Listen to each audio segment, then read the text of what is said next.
الحمد لله رب العالمين والعاقبة للمتقين والصلاة والسلام على أشرف الأنبياء والمرسلين وعلى آله وأصحابه أجمعين. أما بعد، قال الله تعالى في القرآن المجيد والفرقان الحميد: أعوذ بالله من الشيطان الرجيم، بسم الله الرحمن الرحيم، فاسألوا أهل الذكر إن كنتم لا تعلمون. صدق الله العظيم.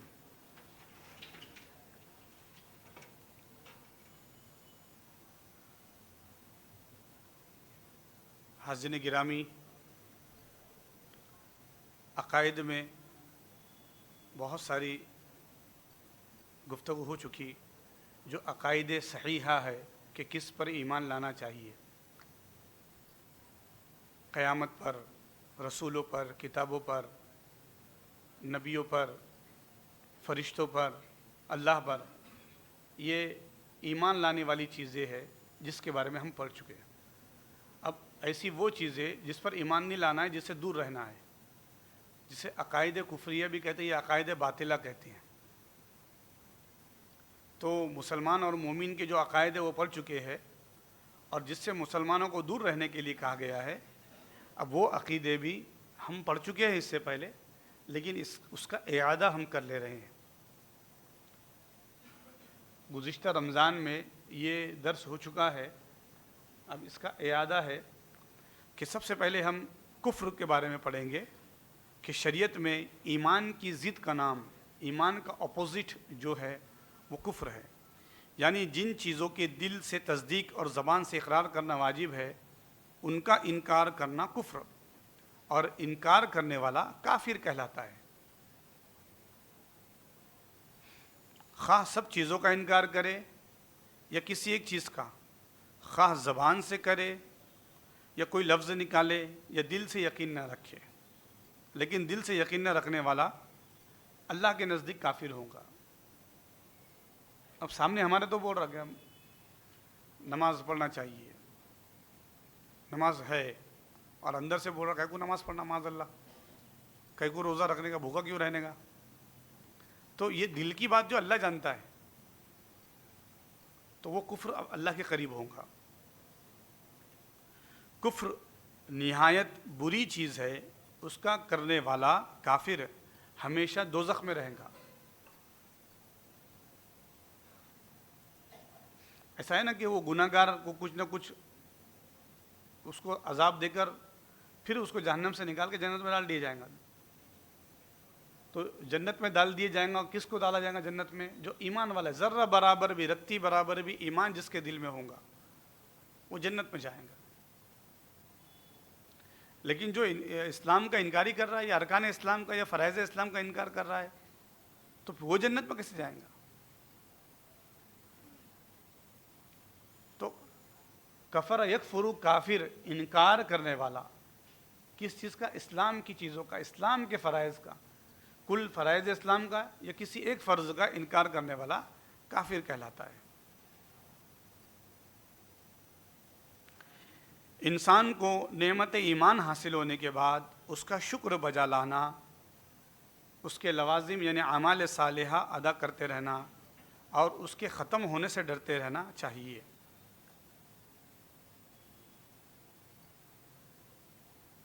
تو یہ ہمیں ڈر ہونا چاہیے کہ کہیں میرے زبان سے کفر کلمہ نہ نکل جائے، کہیں میرے منہ سے ایسی بات نہ ہو جائے کہ جس سے اللہ ناراض ہو جائے. یہ ہم کو ڈرتے رہنا چاہیے مومنوں کو. پس ہر مسلمان پر لازم ہے کہ ہمیشہ کفر کے اقوال و افعال سے بچتا رہے، اور یاد رکھے کہ کلمات کفر کا قصداً زبان سے نکلنا، خواہ مذاق میں ہو، دل لگی میں ہو، کیوں نہ ہو، آدمی کو کافر بنا دیتا ہے. البتہ حالت بے ہوشی وغیرہ میں الگ معاملہ ہے، ایکسیپشنل کیس ہے. اسی طرح جان کے خوف سے اگر کوئی کلمہ کفر زبان سے نکل جائے لیکن دل ایمان پر قائم رہے تو کافر نہ ہوگا. بہتر یہ کہ کیسا ہی موقع کیوں نہ آئے، کلمہ کفر یا اس کے مشابہ کوئی کلمہ زبان سے نہ نکلے، ہے نا.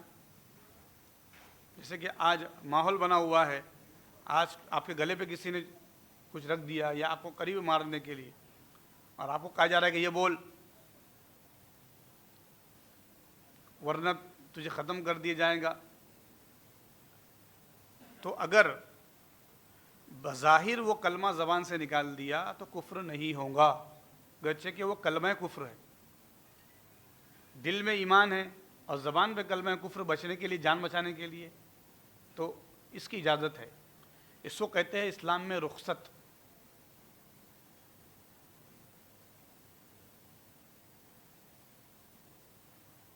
اس کو کیا کہتے ہیں اسلام میں؟ رخصت. اس کی ایک عام مثال قرآن پاک میں اللہ فرما رہا ہے سورہ مائدہ میں، انما حرم علیکم المیتۃ والدم ولحم الخنزیر. خنزیر تم پر حرام ہے. ایسا بھوک اور شدت اور ایسا معاملہ آ گیا کہ آپ سخت تکلیف میں ہیں اور کچھ کھانے کو نہ ملے تو آپ مر جائیں گے. بس عنقریب مرنے کی ہے کہ آپ کو خنزیر کا، سور کا گوشت نظر آ گیا آپ کو. اب رخصت ہے، آپ جان بچانے کے لیے اسے کھا سکتے ہیں. قرآن میں حرام ہے نا، لیکن جان بچانے کے لیے وہ کھا سکتے ہیں. اسے کہتے ہیں رخصت. لیکن ایمان کا تقاضا اور تقوی ایمان اور ایمان کی پختگی یہ کہ جو قرآن نے حرام کر دیا ہے، مر جاؤں گا وہ نہیں کھاؤں گا. اس کو کہتے عزیمت.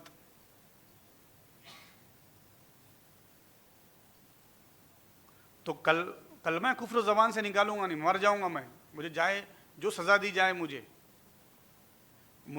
چاہے سولی پہ لٹکا دیے جائے، مار دیے جائے، کچھ بھی کر دیا جائے، کلمہ کفر میری زبان سے نکل نہیں سکتا. اس کو کہتے عزیمت. اور یہ عزیمت ہمارے بزرگوں کا، اسلاف کا طریقہ ہے. صحابہ کرام نے کھولتے ہوئے تیل کے کڑائی میں جانا پسند کیا. ان کو کہا کہ حضور کے خلاف بولیے آپ، کہا یہ تو نہیں ہو سکتا.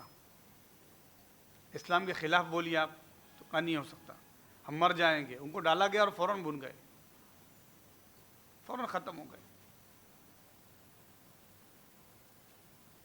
اس کی واضح زندہ مثال سرکار امام عالی مقام امام حسین کی زندگی ہے. آپ کو کہا جا رہا ہے آپ رکے رہیے مدینے میں، رکے رہیے. آپ نے فرمایا نہیں، چاہوں تو رک سکتا ہوں لیکن میں عزیمت کا راستہ اختیار کروں گا. آپ نے پورے کنبے کے ساتھ کربلا کا سفر کیا اور اپنی جان نے نثار کر دی. اس کو کہتے ہیں عزیمت.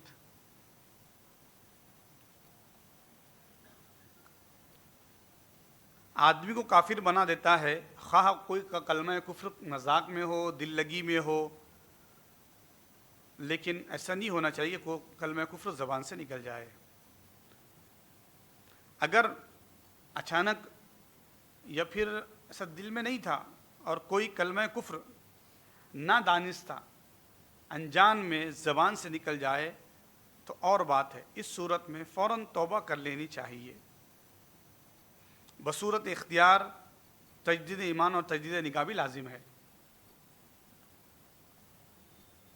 نا. تجدید ایمان کلمہ پڑھ لینا اور نئے مہر کے ساتھ بیوی سے نکاح کر لینا. معاذ اللہ کچھ بول دیا میں، ہے نا، اسلام کے تعلق سے کچھ بول دیا. وہ کلمے آئیں گے، وہ کلمے ابھی کیا بولنے سے آدمی کافر ہو جاتا ہے کہ جس کو کلمہ پڑھنا لازم ہے اور تجدید ایمان اور بیوی سے نکاح کرنا لازم آ جاتا ہے، وہ کون سے کلمے ہیں؟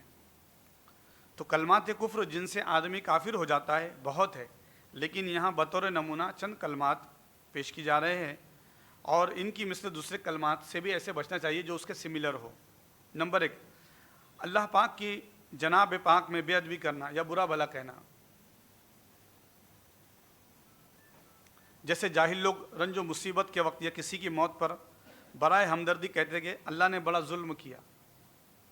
جس نے یہ بول دیا اللہ نے بڑا ظلم کیا، وہ کافر ہو گیا.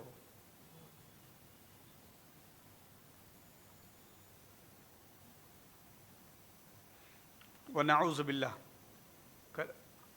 نقل کفر کفر نباشت. میں پڑھ کے سنا رہا ہوں، ورنہ آپ بولیں گے مولانا تم بھی پڑھ لو اب کلمہ.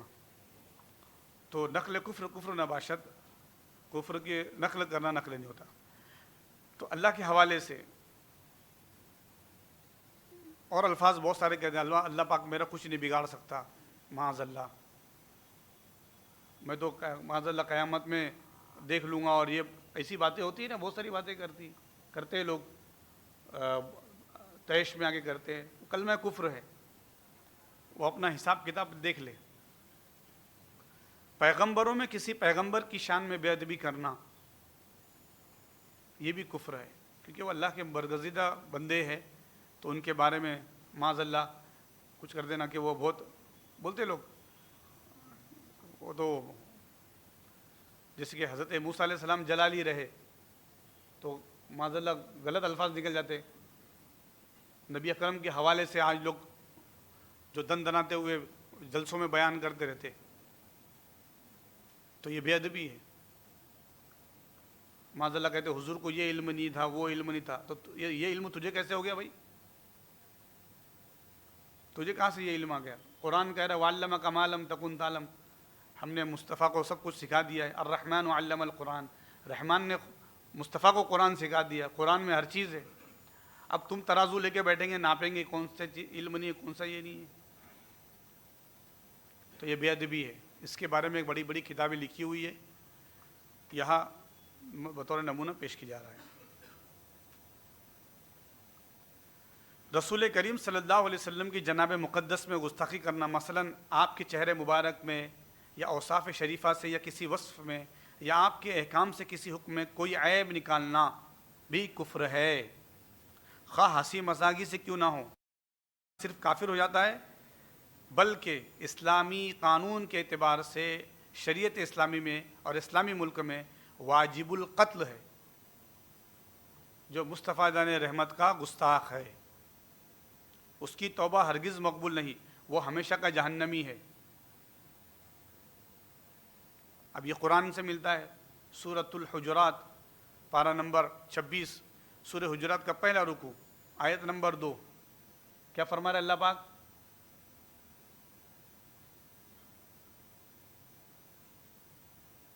لا ترفعوا اصواتكم فوق صوت النبي ولا تجهروا له بالقول كجهر بعضكم لبعض ان تحبط اعمالكم وانتم لا تشعرون، صدق اللہ العظیم۔ نبی کی آواز سے آواز بھی بڑھا کے بات نہیں کر سکتے آپ، بے ادبی کر دی آپ نے اور تمہارے اعمال سب ختم کر دی جائیں گے، آواز نہیں بڑھانا ہے۔ ایک صحابی تیز بولتے تھے، وہ اتنا روئے گھر میں بیٹھ گئے، حضور نے فرمایا وہ قیس بن اشماس کیوں نہیں آ رہے اتنے دنوں سے؟ تو کہا ہائے میں برباد ہو گیا، میرے تو سب نیکیاں ختم ہو گئی، میں تو گستاخ حضور کا۔ حضور نے فرمایا یہ حکم آ چکا ہے، اب آپ آہستہ بولے، آپ کے لیے اب ایسا نہیں ہے کہ آپ کے سب نیکیاں ختم ہو گئی۔ تو صحابہ کا یہ ادب تھا، وہ بارگاہ رسالت میں بڑے پرسکون اور خاموش بیٹھا کرتے تھے۔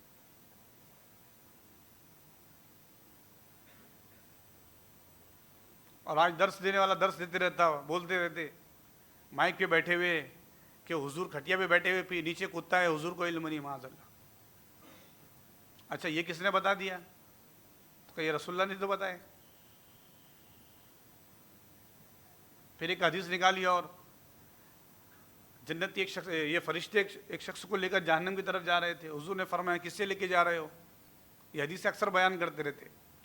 یہ جو اسپیکر ہے نا، جو گستاخ اسپیکر بے ادب اس طریقے سے بولتے رہتے، فرشتے ایک شخص کو لے کے جا رہے ہیں۔ نبی اکرم نے پوچھا فرشتے سے کہاں لے کے جا رہے؟ تو کہا جہنم میں لے کے جا رہے ہیں۔ کہا کیوں لے کے جا رہے ہیں؟ تو کہا یا نبی اللہ، یا آپ کے بعد انہوں نے برائیاں کی تھی، نیکی نہیں ہے ان کی۔ اگر نبی کو علم ہوتا تو فرشتوں سے کیوں پوچھتے اسے کہاں لے کے جا رہے ہیں؟ ارے عقل کے اندھے، یہ کون بتا رہا؟ یہ معاملہ کب کا ہے؟ قیامت کا ہے، بتا کون رہا ہے؟ مصطفیٰ جان رحمت بتا رہے ہیں۔ کتنی عقل ماری جاتی ہے، عقل کے اندھوں کو یہ نہیں سمجھتا وہ معاملہ قیامت کا ہے۔ نبی مدینے میں رہ کر بتا رہے، ذکر کر رہے ہیں۔ اس سے بتانا یہ ہے کہ آپ نیکیاں کرو، نیکی سے جڑو، ورنہ فرشتے پکڑ کر جہنم میں ڈال دیں گے۔ یہ درس دے رہے ہیں آقا۔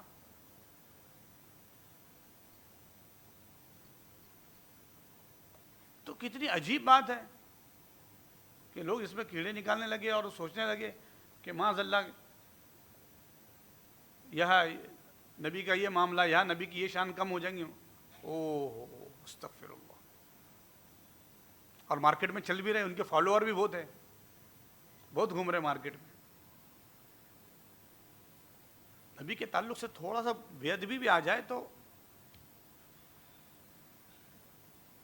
نبی کی چھوٹی چپل بھی نہیں بول سکتے آپ. امام شافعی نے فرمایا میرے نزدیک کفر ہے.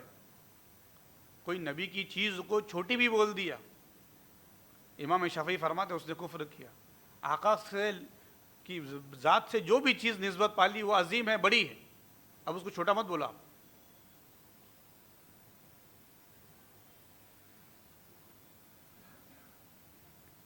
قرآن شریف کی کسی آیت کا انکار کرنا کفر ہے, اور اس کے ساتھ بے ادبی کرنا کفر ہے. اب بے ادبی کیا ہے؟ جھوٹی قسمیں کھا رہے, قرآن کے اوپر ہاتھ رکھے, بغیر وضو کے ہاتھ میں لے رہے. کچھ ایسے لوگ بھی ہو گئے ہماری کمیونٹی میں, کیا یہ کتاب ہٹاؤ, کلمہ پڑھنے والا ہے, ایتھسٹ ہو گیا ہے, پتہ نہیں کن کن لوگوں کے ساتھ رہ رہا ہے, ناستک ہو گیا, اور کیا کر رہا ہے, مجھے یہ کیا ہے, ہٹاؤ یہ کتاب. کفر ہو گیا ہے.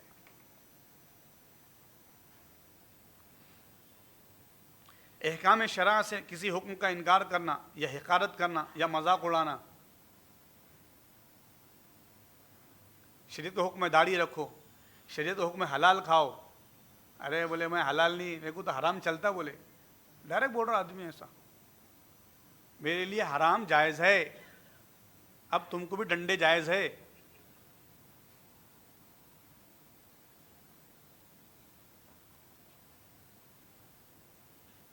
تو یہ کفر کے قریب پہنچ جاتا آدمی.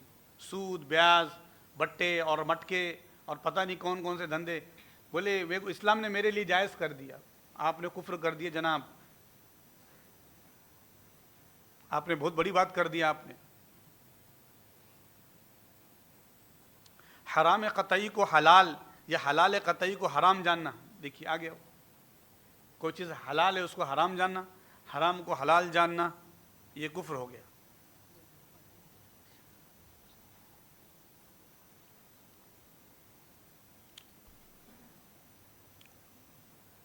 ماہ رمضان کے آنے پر کہنا, دیکھیے اکثر بہت سارے لوگ ایسے, رمضان کا مہینہ آتا ہے, روزہ رکھنا ہوتا ہے نا صبح سے شام تک, اس میں آدمی کا بھلا ہے.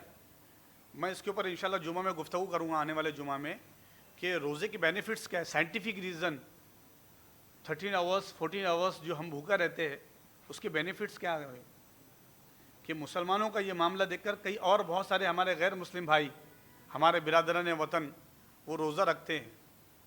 جب انہوں نے اس کے پیچھے بیک گراؤنڈ دیکھا کہ بینیفٹس کیا ہیں, تو 11 مہینے جو کولیسٹرول اور 11 مہینے جو ہم ہیوی فوڈ لیتے ہیں, اس کے وجہ سے ایسے ایسے بیکٹیریاز اور ایسی ایسی چیزیں کہ ہمارا امیونٹی سسٹم جو ہے, جو ڈیفنس کرنا جو بیکٹیریاز وغیرہ کا, جس کے وجہ سے ہمیں کینسر ہونا ہے, اس کینسر کا ڈیفنس کرنے کے لیے سب سے بڑا اگر کوئی ویکسین ہے تو وہ روزہ ہے. سب سے بڑا ویکسین, سب سے بڑا سسٹم, سب سے بڑا نظام. اگر اس کو کاٹنے والا ہے کینسر کو, وہ کوئی بھی کینسر ہو, بون کینسر ہو, یا پھر خواتین کا بریسٹ کینسر ہو, یا پھر ماؤتھ کینسر ہو, یا باڈی کا جو بھی کینسر ہے, جتنے بھی کینسرس ہے, وہ سب سسٹم کو ختم کرنے والا اگر کوئی نظام ہے, وہ اللہ نے ہم کو روزہ دیا ہے.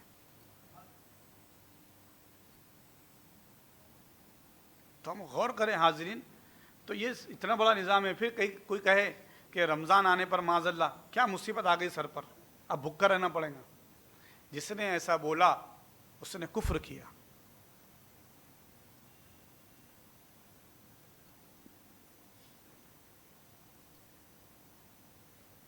نماز پڑھنے کی ہدایت پر یہ بولے چلو بیٹا چلو نماز پڑھو, نماز پڑھو. تو نماز پڑھنے کی ہدایت پر یہ کہنا کہ تم نے جو اتنی نمازیں پڑھے کیا ملا تم کو, اور میں نہیں پڑھوں گا تو کیا نقصان ہو جائے گا میرا, یہ ایسا نہیں کہنا چاہیے. جس نے کہا اس نے کفر کیا.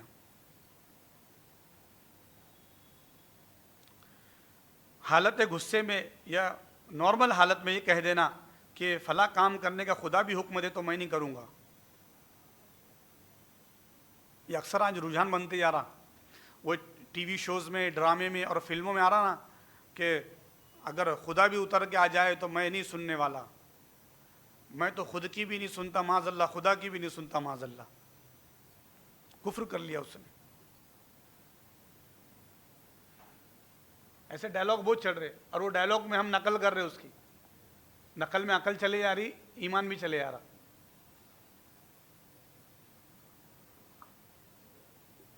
او ہو دیکھیے ابھی بسم اللہ پڑھ کر کوئی حرام کام کرنا، شراب پینا، بسم اللہ پڑھ کر زنا کر رہے، کفر کر دیا.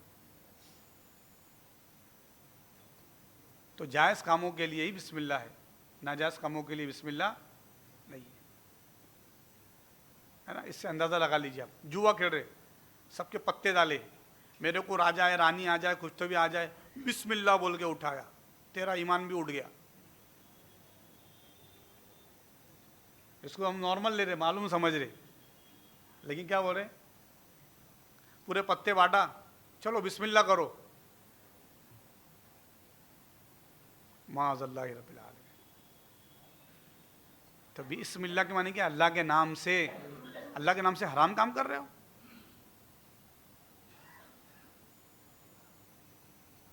سب کی بوتلوں میں ڈال دی اور چیس کر رہے ہو، اور معاذ اللہ اللہ کا نام لے کے شروع کر رہے ہو، شراب پی رہے ہو.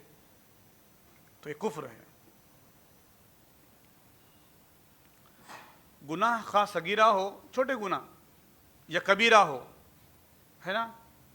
کبیرہ گناہ قتل کرنا، زنا کرنا، جوا کھیلنا، بہت سارے یہ بڑے گناہ ہیں. چھوٹے گناہ بھی گناہ صغیرہ ہے. ان سب کو جائز و حلال سمجھنا، یا گناہ کبیرہ کو حقیر جاننا، یعنی یہ خیال کرنا کہ اس سے کرنے سے کیا ہوتا، کچھ نہیں ہوتا، یہ بھی کفر ہے.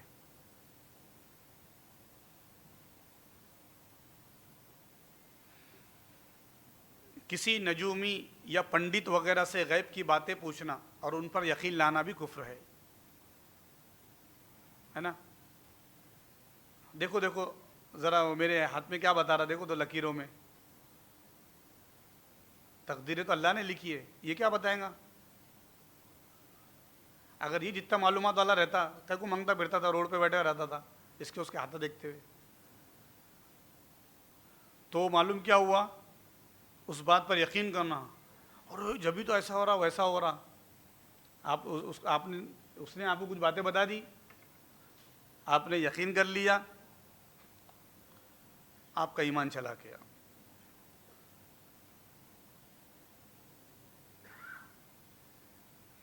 اسی طریقے سے چچک نکلنے پر، چچک ہو جانا، وہ آتی کیا بولتے، کہانی آتی اور پتہ نہیں کیا آتی، وہ آنے پر پوجا کرنا یا پھر پوجا کروانا، اس سے بھی کفر ہو جائے گا. بولے یہ چیز منتر سے جاتی، بولے تو پھر مشکل ہے. اس لیے قرآن پاک کی آیات بھی ہے، بہت سارے لوگوں کو بتاتا بھی ہوں میں، ماشاءاللہ ہمارے پونا میں بھی کئی لوگ ایسے، وہ کچھ آیاتی ہے، وہ جسم پر جو کچھ بیماری، تو وہ قرآن کے وظیفے سے، آیات اور درود شریف کے وظیفے سے وہ چلے جاتی ہے. تو اگر کوئی عمل قرآنی ہے اور وہ عمل کر کے دم کیا جا رہا ہے تو یہ جائز ہے. کوئی پوجا پاٹ وغیرہ ہو رہی ہے، منتر وغیرہ کچھ ہو رہا ہے، تو اسلام میں اس کی اجازت نہیں ہے. اس پر یقین کرنے والا کفر کر لے گا، کفر کے قریب ہو جائے گا. اب کوئی یہ بول سکتا کہ مولانا وہ دم کرتے کچھ تو پڑھ کے، تو قرآن کی آیت دم کرتے مولانا وغیرہ کوئی. اور یہ حدیث سے ملتا ہے. ایک قبیلے کے پاس سے صحابہ گزر رہے تھے، تو سردار کے بیٹے کو بچھو نے ڈنگ مار لیا تھا، تو وہ بالکل مرنے کے قریب تھا. تو وہ ان میں سے کوئی ایک ان کا خادم وغیرہ آیا ان صحابہ کا، بولے آپ میں سے کوئی کچھ جانتا ہے کہ ہمارے سردار کے بیٹے کو بچھو نے ڈنگ لیا ہے. تو ایک صحابی بولے کہ میں کچھ پڑھ سکتا ہوں. تو صحابہ ان کو حیرت کی نگاہ سے دیکھنے لگے. وہ گئے اور انہوں نے کچھ پڑھا اور پڑھ کر آ گئے. تو فوراً اس نے کچھ بکریاں لائی اور تحفے میں دی کہ جو آپ نے دم کیا تھا اس سے وہ اتر گیا، زہر کا اثر اتر گیا، یہ تحفہ قبول کیجیے. مسلمان صحابہ ناراض ہوئے کہ انہوں نے کچھ پڑھ لیا ہے، پتہ نہیں کیا پڑھا، اور اس کو لا کے تحفہ دیا ہے تو الگ رہو ہم سے. حضور کی بارگاہ میں حاضر ہوئے. انہوں نے صحابہ نے بات رکھی کہ یا رسول اللہ، فلاں علاقے سے گزرے تو سردار کے بیٹے کو بچھو نے ڈس لیا تھا، تو وہ آ کے ادھر یہاں دریافت کیے اور پوچھے. یہ صحابی جو گئے اور جا کے انہوں نے کچھ پڑھ لیا، کچھ منتر ونتر کر دیا کچھ، اس لیے یا رسول اللہ ہم ان سے ناراض ہیں، ان کو کوئی تحفہ ملا ہم نہیں لیتے. علماء کرام اس کی وضاحت لکھتے ہیں اور حدیث میں آیا ہوا ہے اللہ کے رسول نے ان سے پوچھا کیا پڑھا تم نے؟ تو کہا رسول اللہ آپ ہی نے تو فتویٰ فرمایا سورہ فاتحہ سورہ شفا بھی ہے، سورہ فاتحہ سورہ کافیہ بھی ہے، سورہ فاتحہ سورہ شافیہ بھی ہے، سورہ فاتحہ سورہ دعا بھی ہے۔ یا رسول اللہ سورہ فاتحہ کی جو آپ نے عظیمت اور فضیلت بتائی میں نے وہی سورہ فاتحہ پڑھ کے دم کیا اور اللہ کے فضل سے اس کا وہ اثر چلا گیا زہر کا۔ تو انہوں نے تحفہ دیے ہیں۔ علماء نے فرمایا، آقا نے فرمایا وہ جو بکریاں ہیں ان میں سے کچھ تحفہ مجھے بھی دے دو۔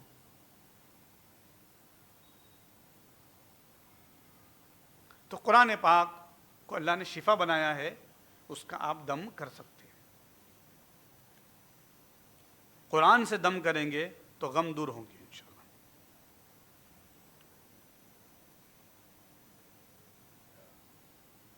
بعض علماء نے اللہ کی رحمت سے نا امید ہونے پر اور اس کے غضب سے بے خوف ہو جانے کو بھی کفر میں شمار کیا ہے۔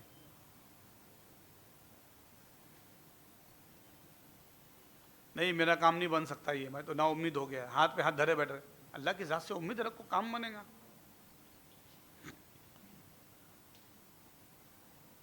اس کی شان کریمی بھول گئے؟ 40 دنوں کے بعد نبی یونس مچھلی کے پیٹ سے نکلے، نبی ابراہیم چھری چلا رہے ہیں نبی اسماعیل کے گلے پر اور دمبا ذبح ہو رہا ہے۔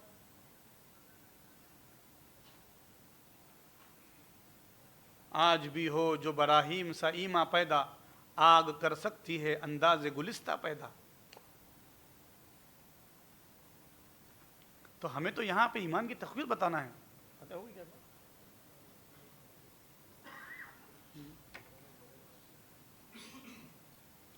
تو ہم غور کریں، ایمان کی تکمیل ہونا چاہیے کہ اللہ پاک کی مدد کیسے آتی ہے۔ بدر میں فرشتوں کو اتارا اللہ پاک نے مدد کے لیے، تو اس کی ذات سے نا امید ہونا یہ بھی کفر ہے۔ بولتے نا نا امیدی کفر ہے، اللہ کی ذات سے نا امیدی کفر ہے۔ اور جو اس کی ذات پر یقین رکھتا ہے اس کی مدد یقیناً ہوتی ہے، یقیناً ہوتی ہے۔ یقین کامل ہونا چاہیے۔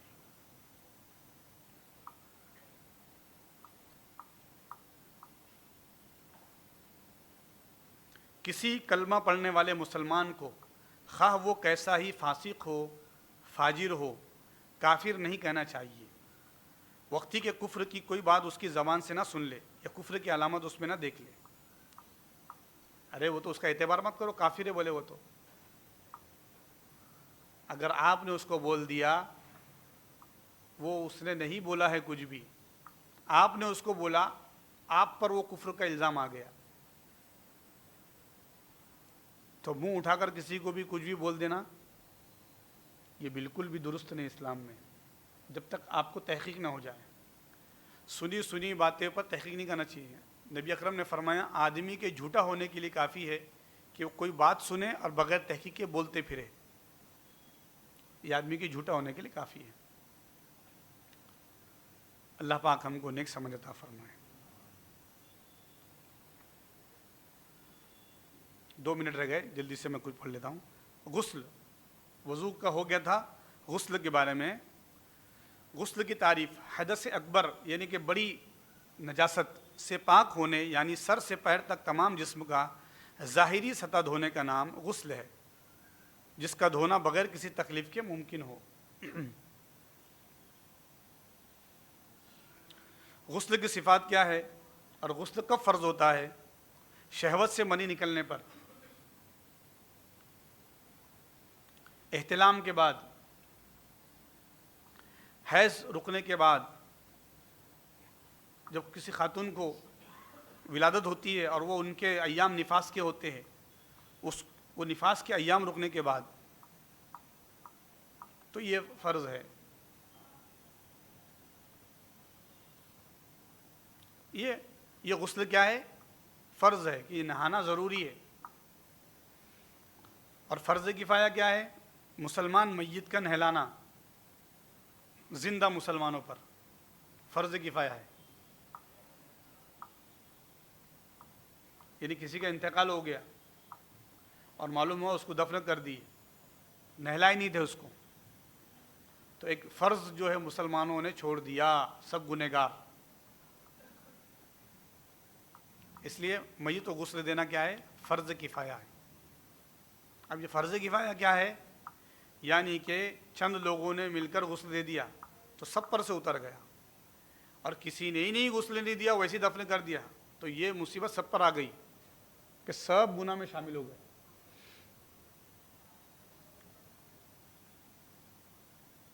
واجب کس پر ہے؟ اس کافر پر جو ضرورت غسل کی حالت میں مسلمان ہوا ہو،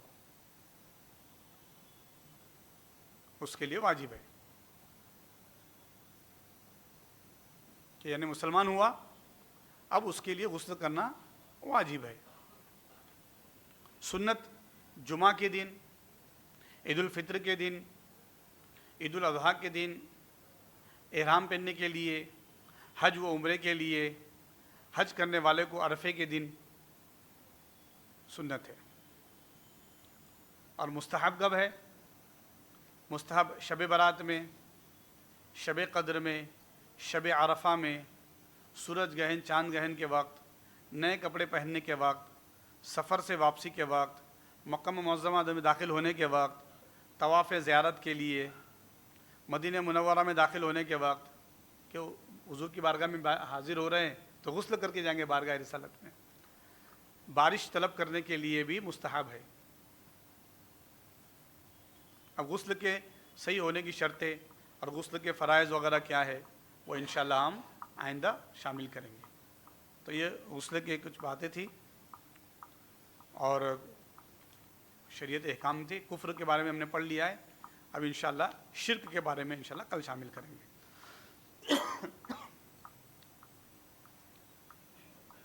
کسی کو کچھ پوچھنا ہے تو پوچھ لیجئے۔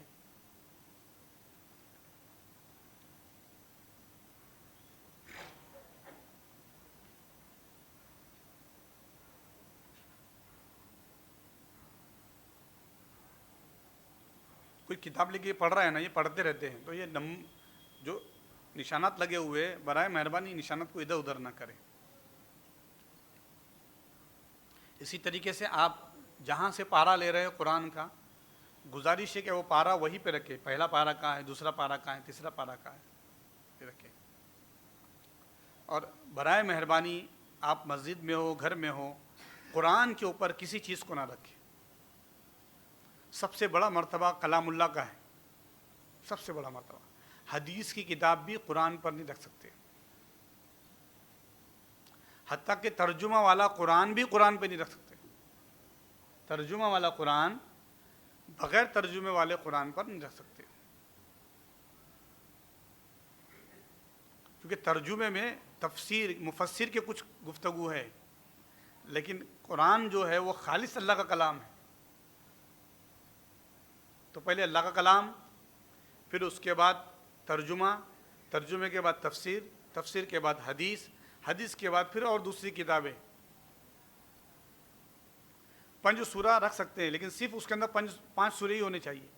اگر 5 سورے میں اور کچھ ہے، وظیفے وغیرہ یا درود وغیرہ کچھ ہے، تو وہ 5 سورہ قرآن پہ نہیں رکھ سکتے، قرآن کے نیچے رکھنا چاہیے۔ اسی طریقے سے قرآن کو اونچے مقام پہ رکھنا چاہیے کہ جہاں ہم اس سے اوپر نہ ہو رہے ہوں، اور ایسی جگہ پہ رکھنا چاہیے جہاں پہ قرآن کی بے ادبی نہ ہو۔ ٹی وی کے بازو میں رکھ رہے ہیں یا اسپیکر کے بازو میں قرآن رکھے ہوا ہے، قرآن کا ایسا بنایا ہوا ہے کبورڈ، وہاں رکھا ہوا ہے، اسپیکر میں گانے بج رہے اور وہ سب گانے قرآن کے پاس ہے۔ بہت بڑی بے ادبی ہے۔ کیا کیا وبال آئے گا بتا نہیں سکتے، گھر میں کیا کیا وبال نہیں آ سکتا ہے۔ ہاں قرآن پاک رکھا ہوا ہے، وہاں بازو میں قرآن کی تلاوت ہو رہی، نعت پڑھی جا رہی، ٹھیک ہے، لیکن اہتمام اتنا کا ہوتا ہے، تو یہ چیزوں کا خیال رکھیے۔ کسی کو کوئی اور سوال کرنا ہے؟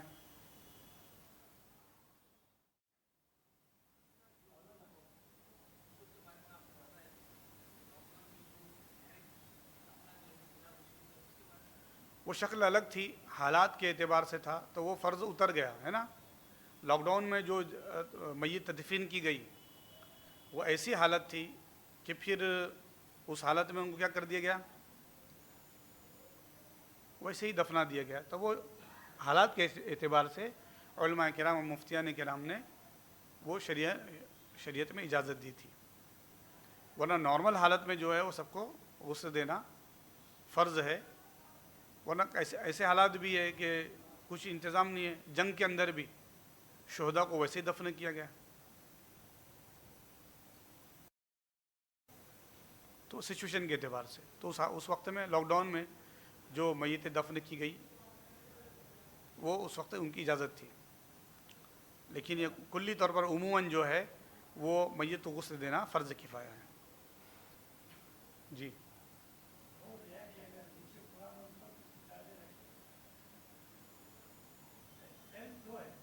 جی اچھا، یہ اس طرح الماری ہے کہ شیلف الگ الگ بنے ہوئے ہیں تو پھر وہ پارٹ الگ ہو گیا اس کے اوپر. لیکن بہتر یہ کہ قرآن اوپر ہی ہو. ہاں اگر قرآن آپ نے اس لیے نیچے رکھا ہو کہ جلدی ہاتھ پہنچ جائے اور نکل کے پڑھ لے تو یہ آسانی کے لیے آپ رکھ سکتے ہیں. یہ ایسا ہی ہو گیا ہے جیسا کہ نیچے کے فلور میں ہم مسجد میں قرآن پڑھ رہے اور اوپر کے فلور میں لوگ نماز پڑھ رہے. تو فلور الگ ہو گیا، سلیب الگ ہو گیا، تو حکم بھی الگ ہو گیا. تو اس میں کوئی حرج نہیں.